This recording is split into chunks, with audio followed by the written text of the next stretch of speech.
Tu aimeras le Seigneur ton Dieu de tout ton cœur, de toute ton âme, de toute ton intelligence et de toute ta force. Tu aimeras ton prochain comme toi-même.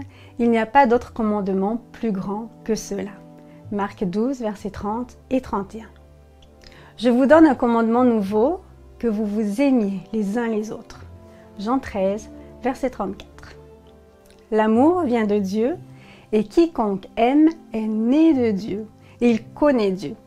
Celui qui n'aime pas n'a pas connu Dieu car Dieu est amour. Jean 4, versets 7 et 8. J'ai eu bien de la peine à limiter mon choix à quelques textes bibliques tant la notion d'amour est au cœur de la Bible. Des textes étonnants qui présentent un Dieu profondément amoureux de ses créatures.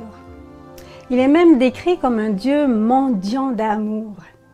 La Bible enseigne que nous avons été inventés et mis au monde pour apprendre à aimer.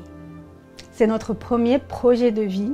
Nous sommes dans ce monde en stage d'amour.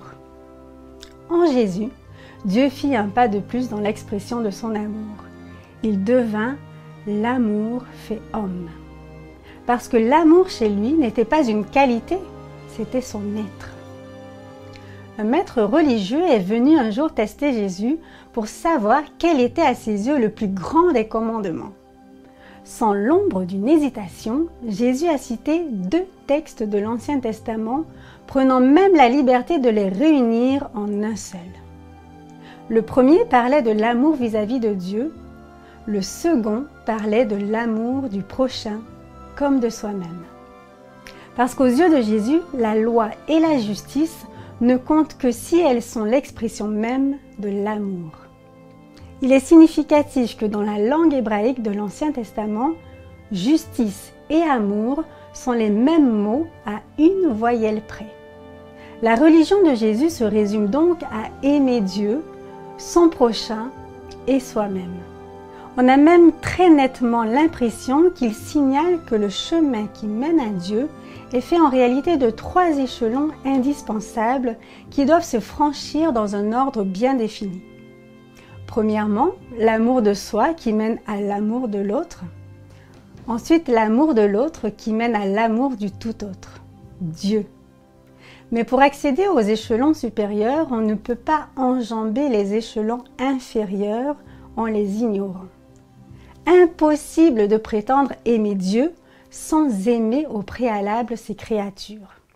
Impossible d'aimer la vie sans aimer d'abord la vie qui bouillonne en soi-même. Le chemin qui mène à Dieu est donc le même qui mène à soi-même. Il en est le prolongement et il passe forcément par le prochain. Sinon, tout est mensonge et la religion n'est qu'une caisse creuse. Et comme l'amour ne peut s'enfermer dans la routine, l'habitude et la sclérose du cœur, Jésus dit avec une certaine pointe d'humour « Je vous donne un commandement nouveau. Aimez-vous ». Comment une chose qui est répétée depuis des millénaires peut-elle être nouvelle? Justement, c'est une invitation à vivre en permanence dans cet esprit de nouveauté et d'émerveillement de l'amour. Parce que l'amour ne peut s'épanouir et survivre que dans cet esprit du renouveau. Quelques pensées. Ne faisons pas passer l'amour de la vérité avant la vérité de l'amour. Saint Augustin.